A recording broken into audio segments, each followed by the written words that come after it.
आपण मनोज जरांगे नावाचं जे बुमरँग आहे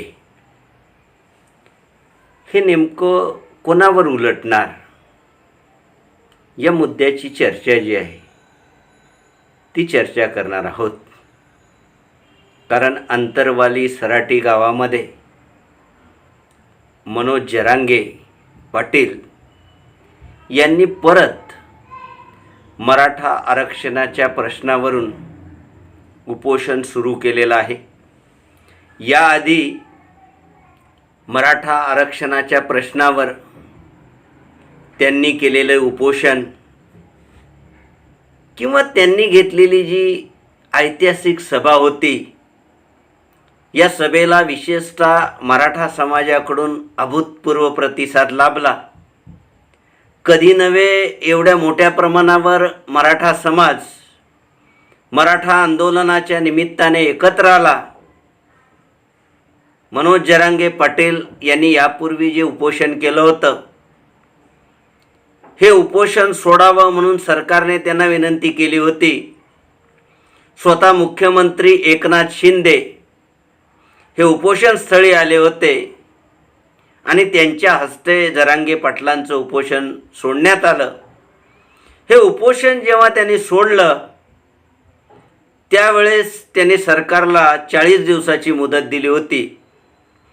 40 दिवसाच्या आत मराठा आरक्षणाबद्दल सरकारने सकारात्मक निर्णय घ्यावा अशी अपेक्षा होती. मुख्यमंत्री एकनाथ शिंदे असतील, उपमुख्यमंत्री देवेंद्र फडणवीस असतील यांनी जरांगे पाटलांना आणि मराठा समाजाला आश्वासन दिलं होतं की आम्ही टिकणारं आरक्षण देऊ. कारण याआधी मराठा आरक्षणाचा प्रश्न कोर्टामध्ये फेटाळलं गेलं म्हणून भविष्यामध्ये मराठा समाजाला जे काही आरक्षण दिलं जाईल ते आरक्षण टिकणारं असेल असं सरकारी पक्षातर्फे आश्वासन दिलं होतं. पण 40 दिवस उलटले, सरकारकडून आश्वासनाची पूर्तता होण्याची कोणत्याही प्रकारची शक्यता दिसत नव्हती. म्हणून जरांगे पाटलांनी सरकारला अल्टिमेटम दिला की मी आता उपोषणाला बसणार आहे. जरांगे पाटील यांनी जेव्हा अल्टिमेटम दिला त्यावेळी सरकारच्या वतीने गिरीश महाजन यांनी जरांगे पाटीलांना फोनवरून विनंती केली की सरकारला थोडा वेळ द्यावा, उपोषणाची घाई करू नये. तर गिरीश महाजन यांनी जी विनंती केली होती या विनंतीला उत्तर देताना जरांगे पाटील यांनी स्पष्ट मत व्यक्त केलं की सरकारने माझ्याकडे फक्त 30 दिवसाचा वेळ मागितला होता, मी तो वाढवून दिला. 30 ऐवजी 40 दिवसाचा वेळ जो आहे तो 40 दिवसाचा वेळ दिला. परंतु सरकारने 40 दिवसाचा वेळ देऊन सुद्धा कोणत्याही प्रकारची हालचाल जी आहे ती कोणत्याही प्रकारची हालचाल केली नाही. नाईलाज म्हणून मला आता उपोषण करावं लागतं आहे. आणि यावेळेस त्यांनी उपोषण करताना डिक्लेअर केलेलं आहे की मी पाणीसुद्धा घेणार नाही. म्हणून सरकारने जी मेडिकल टीम पाठवली होती या मेडिकल टीमला त्यांनी परत पाठवून दिलेलं आहे. म्हणजे जरांगे पाटीलांचं उपोषण हा सरकारपुढे फार मोठा पेच निर्माण झालेला आहे. या उपोषणावर कशा पद्धतीने तोडगा काढावा याबद्दल सरकारी पातळीवर मोठ्या प्रमाणावर खल जो आहे तो खल सुरू आहे. जरांगे पाटीलांनी उपोषणाला बसताना सरकारला इशारा दिलेला आहे, एक तर माझी अंत्ययात्रा निघेल किंवा मराठा आरक्षणाची विजययात्रा निघेल. म्हणजे मी मराठा आरक्षणाच्या प्रश्नावरून तूजवरही हटणार नाही. जोपर्यंत मराठा समाजाला आरक्षण मिळवून देत नाही तोपर्यंत माझा लढा थांबणार नाही असा निर्धार जो आहे तो निर्धार केलेला आहे. आणि या निर्धारामुळे लोकांना असं वाटायला लागलं आहे की जरांगे पाटील नावाचं बुमरँग जे आहे ते सरकारवर निश्चित उलटणार याची चिन्ह आता दिसायला सुरुवात झाली आहे. कारण जरांगे पाटील यांनी पहिलं उपोषण सोडल्यानंतर सरकारवर विश्वास ठेवला, पण सरकारने कोणत्याही प्रकारे हालचाल न केल्यामुळे हळूहळू सत्ताधारी पक्षाबद्दल किंवा सरकारबद्दल त्यांच्या मनामध्ये भ्रमनिराश झालेला दिसून येतो. याचं पहिलं चिन्ह झालं अंतरवाली सराटी गावामध्ये त्यांनी जी सभा घेतली, या सभेमध्ये पहिला हल्ला त्यांनी केला की मराठा आरक्षणाला कोर्टामध्ये आव्हान देणारे गुणवंत सदावर्दे जे आहेत यांच्यावर हल्ला केला आणि उपमुख्यमंत्री देवेंद्र फडणवीस जे आहेत त्यांना इशारा दिला की गुणवंत सदावर्दे यांना त्यांनी समज द्यावी. दुसरा हल्ला त्यांनी केला सरकारमधले मंत्री छगन भुजबळ, कारण छगन भुजबळ यांनी जरांगे पाटलांची जी मागणी आहे की मराठा समाजाला ओबीसीमध्ये आरक्षण द्यावं या मागणीला विरोध केला किंवा जरांगे पाटीलांच्या एवढ्या मोठ्या सभा होतात, यांना निधी कुठून येतो, पैसा कुठून येतो असा प्रश्न उपस्थित केला. म्हणून जरांगे पाटलांनी आपल्या भाषणामध्ये छगन भुजबळ यांना देखील फैलावर दिलेलं दिसून येतं. जरांगे पाटीलांनी जे पहिलं उपोषण केलं होतं, या उपोषण काळामध्ये कटाक्षाने त्यांनी सत्ताधारी पक्षावर टीका केली नाही किंवा कटाक्षाने माझा कोणत्याही राजकीय पक्षाशी संबंध नाही, मला फक्त मराठा आरक्षणाशी देणं घेणं आहे ही भूमिका मांडली. पण जसं जसं आरक्षणाचा प्रश्न पुढे पुढे सरकू लागला तसा तसा जरांगे पाटील आणि सरकार यांच्यामधला संघर्ष तीव्र होऊ लागला. जरांगे पाटील आणि सरकार यांच्यामधला जो संघर्ष जसा जसा तीव्र होऊ लागला तसे तसे जरांगे पाटील हे सरकारच्या विरोधामध्ये आपली भूमिका जी आहे ती भूमिका मांडू लागले. आणि याच्यामध्ये विशेषतः सरकारमधले मराठा समाजातले काही लोक देखील जबाबदार आहेत. विशेषतः नारायण राणे असतील. नारायण राणे यांनी सांगितलं की मी 96 कुळी मराठा आहे, मी कुणबीचं प्रमाणपत्र घेणार नाही. म्हणजे मराठा समाजाला कुणबीचं सरसकट प्रमाणपत्र द्यावं ही मनोज जरांगे यांच्या मागणीला खुलेआम नारायण राणे यांनी विरोध केला. त्यानंतर शिंदे गटाचे ज्येष्ठ नेते आहेत रामदास कदम यांनी देखील आम्ही कोकणातले मराठा कुणबी प्रमाणपत्र घेणार नाही अशा पद्धतीने मराठा समाजामध्ये या मागणीवरून मतभेद आहेत हे दर्शवण्याचा प्रयत्न केला. उपमुख्यमंत्री अजित पवार जे आहेत या अजित पवारांनी देखील जाहीर सभेमध्ये ज्या मराठांकडे कुणबी प्रमाणपत्र आहे असे मराठे मनोज जरांगेच्या सभेला का जातात किंवा मराठा आंदोलनामध्ये का भाग घेतात असा प्रश्न उपस्थित केला.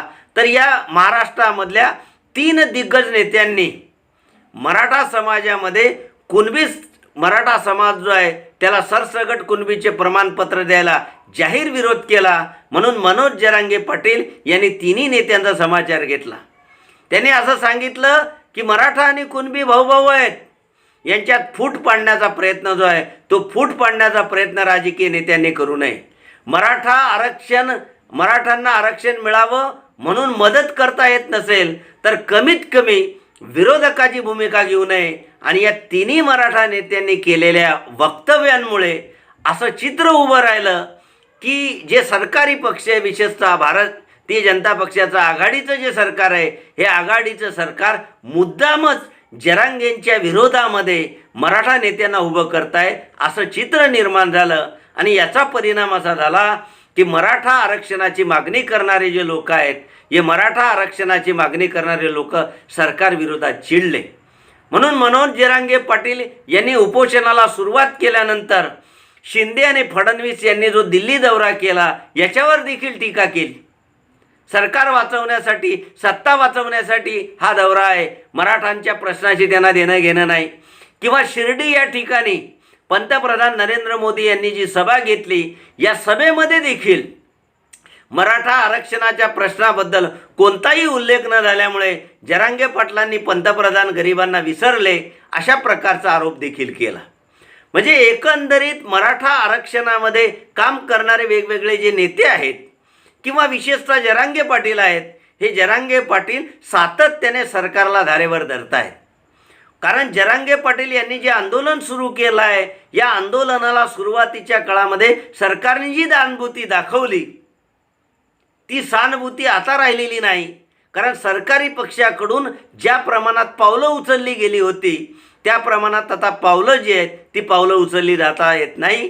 कारण की जरांगेंनी ज्या मागण्या केल्या आहेत की मराठा समाजाचा समावेश ओबीसीमध्ये करावा, मराठा समाजाला सरसकट ओबीसीचं प्रमाणपत्र द्यावं किंवा मराठा समाजाला 50%च्या आत टिकणारं आरक्षण द्यावं, या ज्या मागण्या आहेत या मागण्यांची पूर्तता करण्यामध्ये सरकारला आज तरी शक्य दिसत नाही. म्हणून सरकार मागे हटायला लागलं. त्याचा परिणाम असा झाला की मराठा आरक्षणामध्ये आंदोलन करणारे मनोज जरांगेंसारखे नेते जे आहेत ते आक्रमक झाले आणि ते आक्रमक झाल्यामुळे त्याने सरकारवर मोठ्या प्रमाणावर हल्ले सुरू केलेले आहेत. म्हणून जसा जसा आरक्षणाचा प्रश्न लांबत जाईल तसा तसा मनोज जरांगे पाटील आणि सरकार यांच्यामधला संघर्ष जो आहे तीव्र होत जाईल आणि या संघर्षाचा अचूक लाभ महाराष्ट्रामधले विरोधी पक्ष उठवताना दिसत आहेत. कारण शरद पवार महाराष्ट्रामधले जे चाणाक्ष नेते आहेत, शरद पवारांनी प्रतिक्रिया दिली की जर आरक्षण देता येत नव्हतं तर मनोज जरांगेंना सरकारने आश्वासन का दिलं. अशा प्रकारे प्रतिक्रिया व्यक्त करून एक प्रकारे सरकारला आरोपीच्या पिंजऱ्यात उभे केले. दुसऱ्या बाजूला शिवसेनेचे नेते असतील किंवा काँग्रेसचे नेते असतील, हे मराठा आरक्षणावरून सरकारला घेरण्याची एकही संधी सोडताना दिसून येत नाही. म्हणून मराठा आरक्षणाचा जो प्रश्न निर्माण झाला आहे, या मराठा आरक्षणाच्या प्रश्नावरून मनोज जरांगे जे आहेत यांचं जे बुमरँग आहे ते नेमकं सरकारवर उलटणार आहे याची चिन्ह आता दिसायला सुरुवात झालेली आहे. कारण मनोज जरांगे पाटील यांनी जो आरक्षणाचा प्रश्न उचललेला आहे आणि त्यांच्या मागे सर्वसामान्य घरातला माणूस आणि आरक्षणासाठी आपला प्राण त्यागण्याची तयारी ठेवणारा नेता अशी प्रतिमा त्यांची तयार झाल्यामुळे संपूर्ण मराठा समाजामध्ये त्यांच्याबद्दल एक प्रकारचं भावनिक वातावरण तयार झालेलं आहे. म्हणून मराठा समाजामध्ये आरक्षणाच्या निमित्ताने हे जे ध्रुवीकरण झालेलं आहे, या ध्रुवीकरणाचा परिणाम असा झालेला आहे की अनेक गावामध्ये आता फलक लागायला लागलेले आहेत की पुढाऱ्यांना गावबंदी किंवा राजकीय नेत्यांना गावबंदी किंवा मंत्री वेगवेगळ्या ठिकाणी दौरे करतायत, त्यांना मराठा समाजातल्या तरुणांकडून अडवलं जातं आहे किंवा सदावर्तेसारखे आरक्षणाच्या विरोधात भूमिका घेणाऱ्या व्यक्तीच्या गाडीवर देखील हल्ला झाला, त्यांनी जरांगेंना अटक करण्याची मागणी केली. तर असा संघर्ष जो आहे तो तीव्र होणार आहे आणि या संघर्षाचं बुमरँग हे सत्ताधारी पक्षावर निश्चित उमटणार आहे. कारण याची फळे सत्ताधारी पक्षाला भोगावी लागणार आहेत. म्हणून मनोज जरांगेंचं जे आंदोलन आहे, या मनोज जरांगेंच्या आंदोलनाचा फटका, सर्वात मोठा फटका सत्ताधारी पक्षाला बसण्याची शक्यता आहे. तर या पद्धतीने मनोज जरांगेंचं जे उपोषण आहे, या उपोषणाचा बुमरँग कोणावर उलटणार आहेत या मुद्द्याची चर्चा केली.